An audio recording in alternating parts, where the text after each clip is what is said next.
Hello everyone. आशा है आप सब बहुत अच्छे होंगे। आज हम कक्षा 4 का हिंदी का हाफ ईयरली एग्ज़ाम का एक सैम्पल पेपर सॉल्व करेंगे।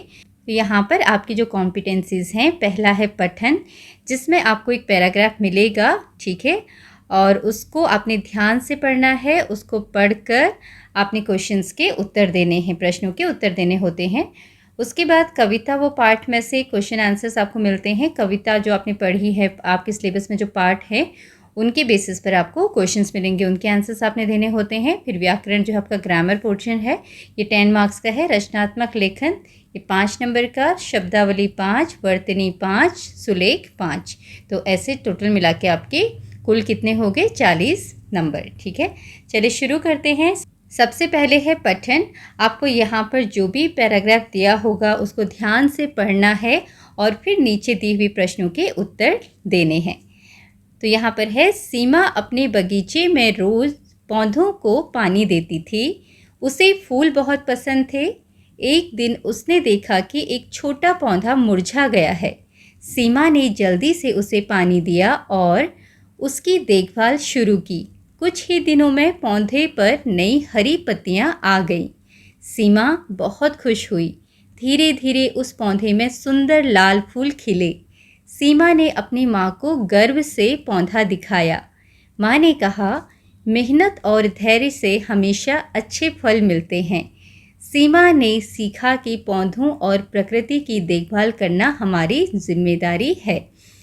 तो यहाँ पर इसके बेसिस पर आपको प्रश्न दिया गया है। पहला प्रश्न है, सीमा रोज़ किसे पानी देती थी? अगर आपने इसे ध्यान से पढ़ा होगा तो आपको पता चल जाएगा यहाँ पर क्या लिखा है। सीमा अपने बगीचे में रोज़ पौधों को पानी देती थी। तो आप क्या लिखेंगे? सीमा रोज़ पौधों को पानी देती थी। तो यहाँ आप लिखेंगे, सीमा रोज़ पौधों को, किसे की जगह? पौधों को पानी देती थी। और वाक्य पूरा होने के बाद पूर्ण विराम जरूर लगाना है आपने। दूसरा प्रश्न है, सीमा ने मुरझाए पौधे की मदद कैसे की? सीमा ने क्या किया? मुरझाए पौधे को कैसे उसकी मदद की? यहाँ पर सीमा ने जल्दी से उसे पानी दिया और उसकी देखभाल शुरू की। तो आप यहाँ पर लिखेंगे, सीमा ने मुरझाए पौधे को पानी दिया और उसकी देखभाल शुरू की। सीमा ने मुरझाए पौधे को पानी दिया और उसकी देखभाल शुरू की। देखभाल शुरू की। फिर तीसरा प्रश्न है, पौधे में कौन से फूल खिले? तो यहाँ पर लिखा हुआ है, कुछ दिनों में पौधे पर नई नई हरी पत्तियाँ आ गई। सीमा बहुत खुश हुई। धीरे धीरे उसे पौधे में सुंदर लाल फूल खिले। पौधे में कौन से फूल खिले? पौधे में सुंदर लाल फूल खिले। तो यही आप यहाँ पर लिखेंगे, पौधे में सुंदर लाल फूल खिले। तो यहाँ पर कितने आसानी से आपको उत्तर मिल गए। अगर आप ध्यान से इनको पढ़ेंगे तो आपको भी आसानी से उत्तर मिल जाएंगे। आपने घबराना नहीं है। इस पैराग्राफ को जो भी आपको मिला होगा उसे अच्छी तरीके से कम 2 बार पढ़िए और तब प्रश्नों के उत्तर दीजिए। अगला है, सही या गलत लिखो। सीमा को खेलना ज़्यादा पसंद था। तो यहाँ पर इसके बारे में क्या लिखा हुआ है? सीमा को क्या पसंद था? उसे फूल बहुत पसंद थे। तो यहाँ पर खेलने के बारे में कुछ नहीं लिखा। तो आप इसे क्या करेंगे? गलत, ठीक है। उसे फूल बहुत पसंद थे तो इसलिए इसको हम यहाँ पर गलत बताएंगे। फिर है, माँ ने मेहनत और धैर्य की सीख दी। माँ ने सीमा को मेहनत और धैर्य की शिक्षा दी कि मेहनत और धैर्य से क्या होता है? हमेशा अच्छे फल मिलते हैं, ठीक है। अच्छा परिणाम होता है धैर्य और मेहनत का। तो ये बात सही है। तो आप यहाँ पर लिखेंगे सही। उसके बाद है खाली स्थान भरो। पौधों और प्रकृति की देखभाल करना हमारी डैश है। अब डैश में आप क्या भरोगे, तो इस वाक्य को ढूंढो कहाँ है, ये आखिरी में है। पौधों और प्रकृति की देखभाल करना हमारी जिम्मेदारी है। तो यहाँ पर आपने क्या लिखना है, जिम्मेदारी। ठीक है, जिम्मेदारी। तो इस तरीके से पैराग्राफ में से आपको कोई भी प्रश्न पूछे जा सकते हैं, सही गलत के रूप में, खाली जगह भरो इसके रूप में, या फिर आपको ऐसे भी पूछा जा सकता है कि इसमें से संज्ञा शब्द बताओ। संज्ञा शब्द क्या होते हैं, किसी व्यक्ति, वस्तु, स्थान, जगह का नाम, भाव का नाम। तो अगर संज्ञा शब्द पूछेंगे तो सीमा संज्ञा है, बगीचा संज्ञा है, फूल संज्ञा है, पौधे संज्ञा है, क्योंकि भी चीज़ों के नाम हैं। ठीक है। और उसके बाद अगर विशेषण पूछेंगे तो फूल, लाल फूल यहाँ लिखा है, तो फूल कैसे हैं, लाल, सुंदर, तो ये विशेषण वाले शब्द हैं। ऐसे ही आपको इसमें से जो भी पढ़ाया गया है उसके हिसाब से प्रश्न मिलते हैं, तो आप इसकी अच्छी तरीके से तैयारी कीजिएगा। अपठित गद्यांश की बात आता है गद्य एवं पद्य, मतलब यहाँ पर आपके जो पाठ हैं उसमें से जो भी कविताएं हैं या जो पाठ हैं उनके प्रश्न पूछे जाते हैं। तो पहला प्रश्न है, आसमान गिरा कहानी के पात्रों का नाम बताइए। आसमान गिरा कहानी में कौन कौन थे, तो वो अगर आपको पता है तो आप आराम से बता सकते हैं। खरगोश, ठीक है, सबसे पहले खरगोश का नाम लिखेंगे आप, फिर लोमड़ी, उसके बाद कौन आया था लोमड़ी के बाद, भालू, फिर हाथी, फिर था शेर। इस तरीके से आप इनके नाम लिखेंगे। फिर है, हमें भूख से अधिक क्यों नहीं खाना चाहिए, मतलब जितनी हमें भूख लगी है उतना ही खाना चाहिए, उससे ज़्यादा क्यों नहीं खाना चाहिए। तो इसका उत्तर आप क्या लिख सकते हैं, हमें भूख से अधिक नहीं खाना चाहिए क्योंकि इससे हमारा पाचन तंत्र खराब हो सकता है, डाइजेस्टिव सिस्टम जो होता है वो खराब हो सकता है और हमें बहुत सी बीमारियां हो सकती हैं। तो यहाँ पर आप लिखेंगे, हमें भूख से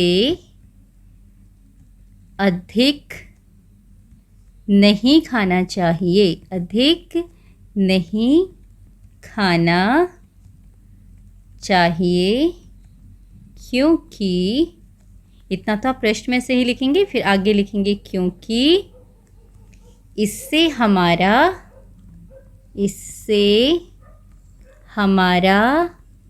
पाचन तंत्र खराब हो सकता है, खराब हो सकता है और हमें बहुत सी बीमारियां हो सकती हैं, बहुत सी बीमारियां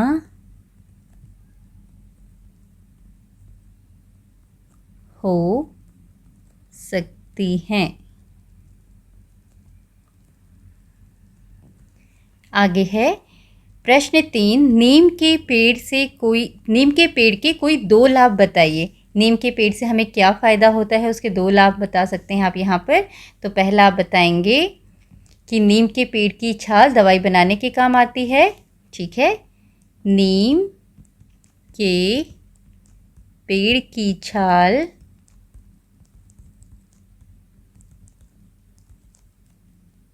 दवाई बनाने के काम आती है, दवाई बनाने के काम आती है।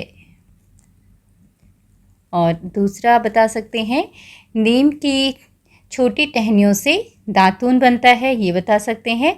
और नीम के पेड़ से हवा शुद्ध होती है, तो ये बात भी सही है। तो आप लिखेंगे दूसरा, नीम के पेड़ से हवा शुद्ध होती है, नीम के पेड़ से हवा शुद्ध होती है, शुद्ध होती है। तो इस तरह से आपको जो प्रश्न पूछे जाएंगे उनके उत्तर लिखने हैं। फिर है व्याकरण, ग्रामर पार्ट।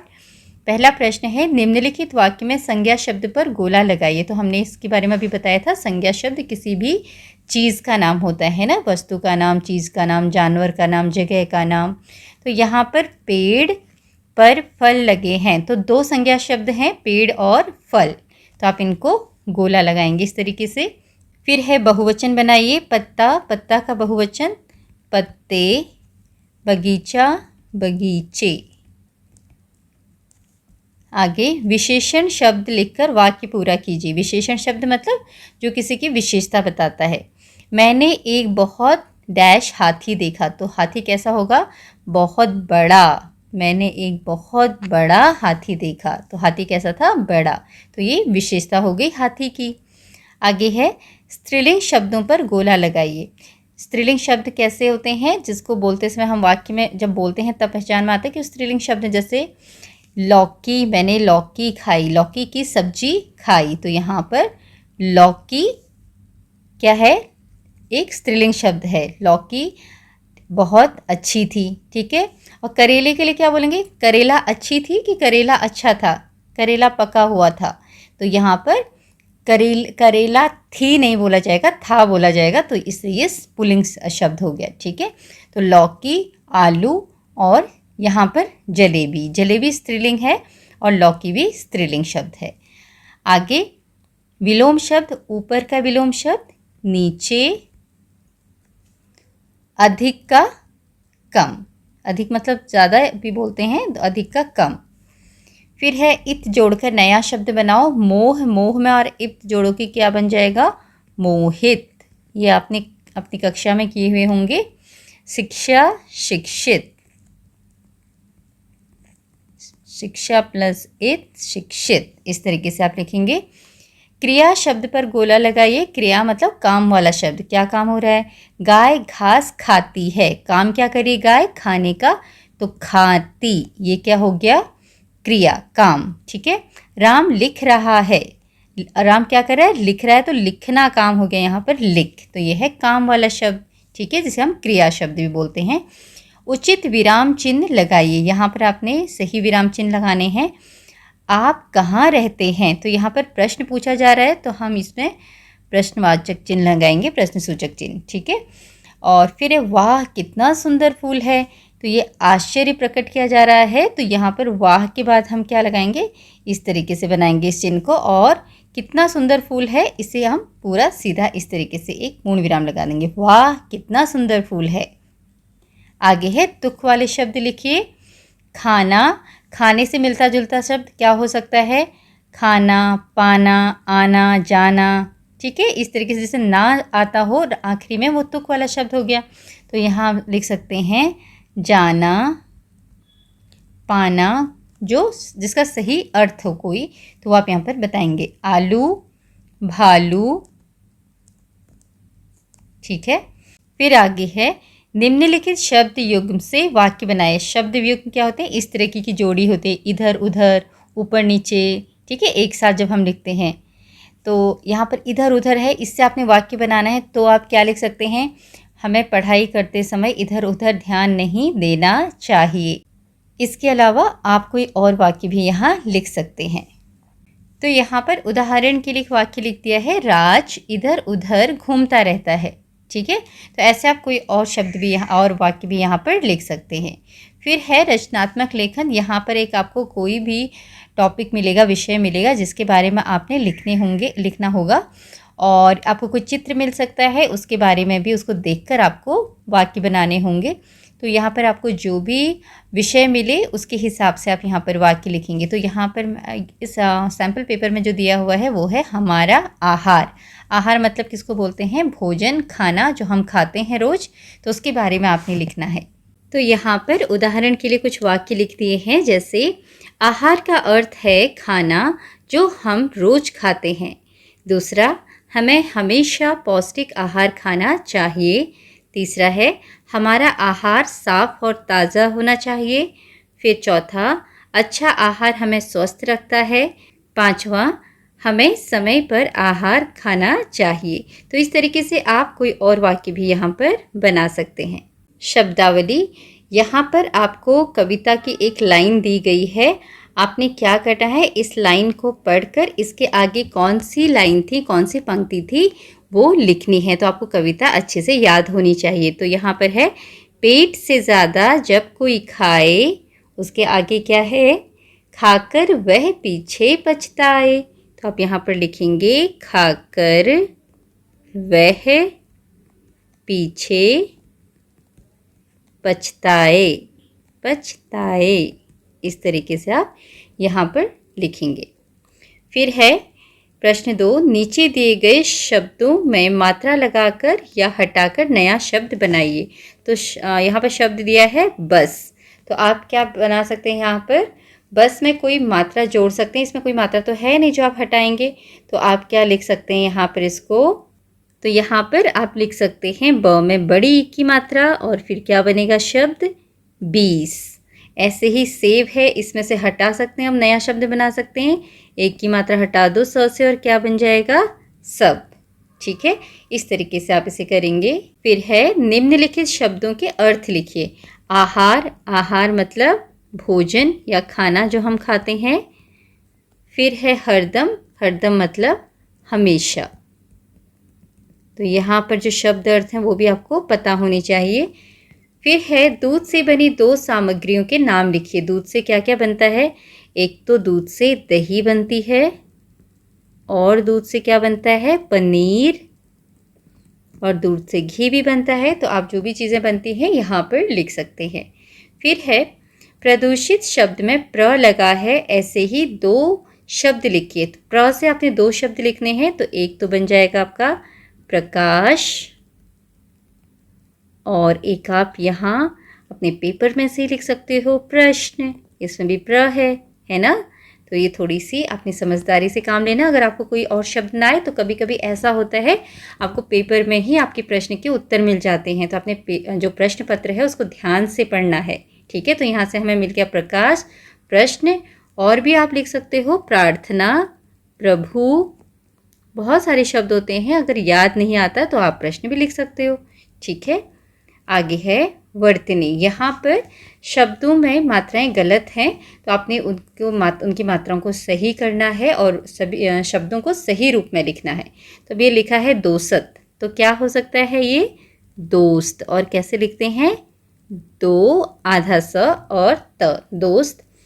आसामन, आसामन क्या हो बनेगा ये आसमान, आ स मा न, आसमान। फिर है बागीचा, तो ये क्या बनेगा बगीचा, बगीचा, बगीचा। ताराबूज क्या बोलते हैं तरबूज। ठीक है, उसके बाद दुनिया, तो ये है दुनिया, छोटे ऊ की मात्रा द में और नी और या में चंद्र बिंदु, इस तरीके से दुनिया। ठीक है, तो यहाँ पर कुछ शब्द आपको गलत दिए जा सकते हैं, आपने उनको सही लिखना है, सही करके लिखना है।